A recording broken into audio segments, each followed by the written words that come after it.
नमस्कार। मैं GRS news के लिए गिरीश सकरवाल। आज के इस ब्लॉग में मैं बात करने वाला हूँ धर्म के नाम पर हो रही उस कुत्सित राजनीति के विषय में, जिसको लेकर जैसे कि वर्तमान सरकार की कार्यशैली है कि वो खुद के खिलाफ प्रश्न पूछने वाले, जनता को सचेत करने वाले लोगों को देश विरोधी कर देते हैं।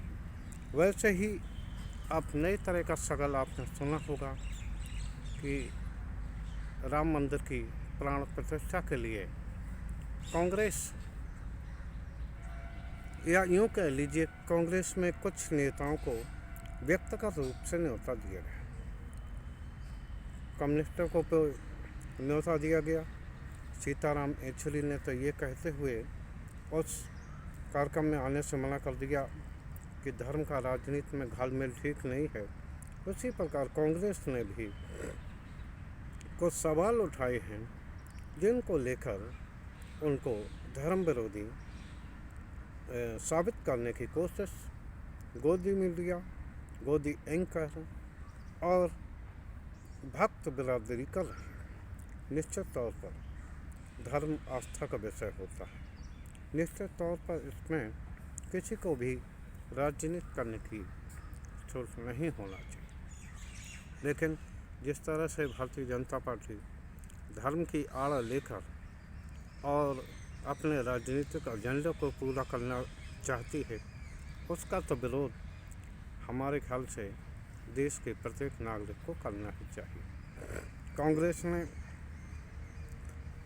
या कहिए कि खड़गे और सोनिया ने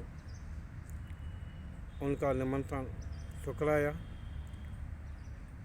और उन्होंने वही तर्क रखे जो देश के चार शंकराचार्यों ने उठाए थे। अपूर्ण मंदिर की प्राण प्रतिष्ठा, निश्चित तौर पर धर्माचार्यों ने जो शास्त्र के अनुसार विधि विधान की लेकर जो सवाल उठाए हैं, आखिर यहाँ ये प्रश्न उठता है, क्या देश के प्रधानमंत्री को या यूँ कह लीजिए कुछ राजनीतिज्ञों को, जो कि धर्म के सहारे ही अपनी राजनीति को चलाते हैं, क्या हमारे चार पीठें को शंकराचार्यों को धर्म की समझ नहीं है? ये ऐसा कि साबित करने का प्रयास किया है। सबसे ज़्यादा घातक बयान तो चंपत राय जी का आया, जो कि राम जन्मभूमि तीर्थ क्षेत्र के महंत थे और सर्वे सर्वा आप उनको मान सकते हैं। उन्होंने कहा कि ये मंदिर रामानंदियों का है। तो यहाँ मैं सवाल उठाना चाहूँगा, जिस समय राम जन्मभूमि का आंदोलन चल रहा था, निश्चित तौर पर इसमें विश्व हिंदू परिषद की भी भूमिका रही थी, लेकिन क्या सभी पंथ संप्रदाय के संतों ने इसमें अपना सहयोग नहीं दिया? चाहे वह शैव हों, वैष्णव हों या अन्य कोई पंथ को मानने वाले हों, मेरे ख्याल से सभी लोगों ने इसमें सहयोग किया। अब आपने किस उससे निमंत्रण बांटे हैं? आखिर क्या इस बात का है कि जब राम जन्मभूमि मुक्ति के लिए आंदोलन चल रहा था, तब आज जो इस कार्यक्रम के मठाधीश बने बैठे हैं, वो उस समय कहाँ थे? उस समय जो 500 साल का संघर्ष चला, उसमें निश्चित तौर पर समाज के सभी तबकों, सभी संप्रदाय के धर्माचार्यों ने अपनी उल्लेखनीय भूमिका की है। आज उन्हें एक ओर करने का प्रयास किया। निश्चित तौर पर भारतीय जनता पार्टी इसका राजनीतिक लाभ लेना चाहती है। अगर लाभ नहीं लेना चाहती तो क्या इस प्रश्न का कोई जवाब है कि आखिर प्राण प्रतिष्ठा कार्यक्रम के लिए अच्छा चावल और निमंत्रण कार्ड किसके कार्यकर्ता घर घर जाकर बांट रहे हैं, जब बार बार मना किया जा रहा है कि वहाँ 22 जनवरी को जब वहाँ आधे अधूरे मंदिर में प्राण प्रतिष्ठा होगी तो कोई भी वहाँ ना आए, अपने अपने मंदिरों पर काम करे, तो आखिर ये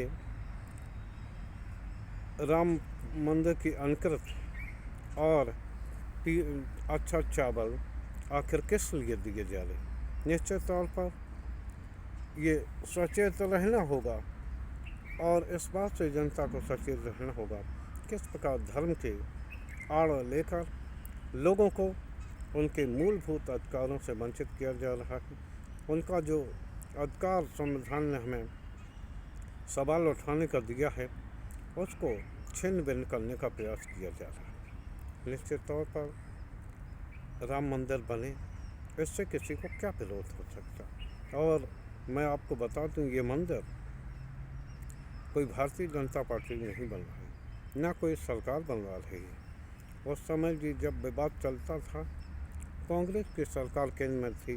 केंद्र सरकार ने स्पष्ट तौर पर यह कहा था कि कोर्ट जो भी निर्णय देगा उसको सभी पक्ष मानेंगे, और वही हुआ।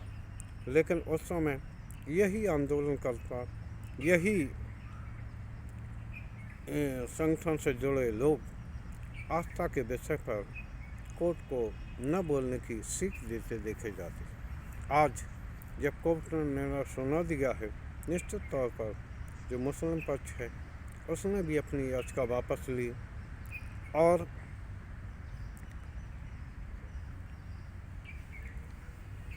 सबके सहयोग से ये आज राम मंदिर का निर्माण होने जा रहा है।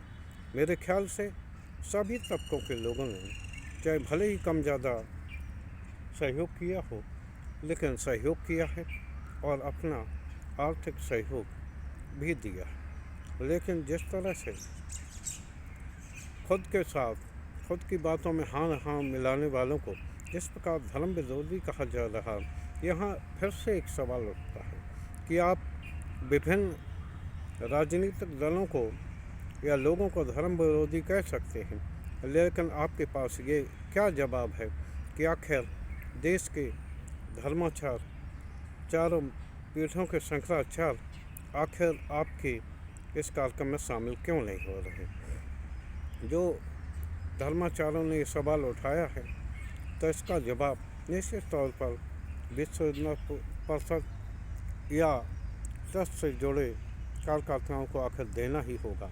देश के प्रधानमंत्री आखिर इतने जल्दी इस कार्यक्रम का उद्घाटन क्यों कर रहे हैं? क्या वो धर्माचार्य हैं? निश्चित तौर पर राजनीतिक क्षेत्र में उनकी एक अलग पहल है, उनकी एक अलग ताकत है, लेकिन क्या उन्हें धर्म के कार्य का भी उतना ज्ञान है जितना कि शंकराचार्यों को है या अन्य धर्माचार्यों को है? निश्चित तौर पर धर्म को राजनीति में एक ऐसा घालमेल है जो निश्चित तौर पर भविष्य में तकलीफदेह ही होगी। आखिर आप अपनी कमियों को क्यों धर्म के चश्मे से देखना चाहते हैं, धर्म के आवरण में ढकना चाहते हैं? जिस प्रकार आपने सवाल उठाने वाले पत्रकारों और बुद्धिजीवियों को, टुकड़े टुकड़े गैंग, किसानों को आतंकवादी और बताकर जिस प्रकार आपने अपनी राजनीति चलाई है, यही प्रकार आप आगामी लोकसभा चुनाव को दृष्टिगत रखते हुए धर्म विरोधी फैलाकर अपनी राजनीति चमकाना चाहते हैं, जो कि गलत है। निश्चित तौर पर धर्म व्यक्तिगत आस्था का विषय है। संविधान हमें यह देश के प्रत्येक नागरिक को अपने मन मुताबिक धर्म मानने की छूट देता है। तो क्या भाजपा या उनके जुड़े संगठन इस बात को जवाब दे सकते हैं कि अन्य पूजा पद्धति से अपने जीवन का निर्वाह कर रहा देश का नागरिक क्या धर्म का विरोधी है? अगर आपके कार्यक्रम में वो नहीं आ रहा है तो ये क्या धर्म का विरोधी हो गया?